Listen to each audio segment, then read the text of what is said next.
এই যে আমাদের এখন একটা সুন্দরী আপু আছে যাকে আমার অনেক ভালো লাগে।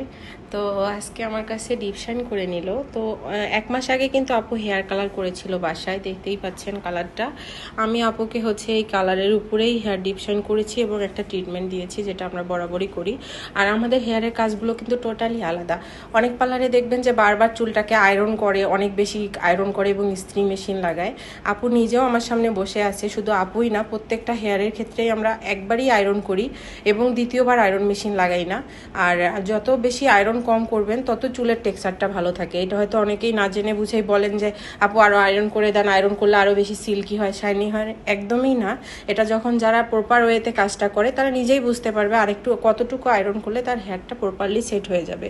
তো আপুর চুলটায় দেখতেই পাচ্ছেন 1 মাসে কালার করা অবস্থায় হেয়ার ডিপ শাইন করা মানে অনেক একটা রিস্কের কাজ। আপুকে আমি বলেওছি যে এই টাইপের চুলের কিন্তু সবাই কাজ করতে পারে না।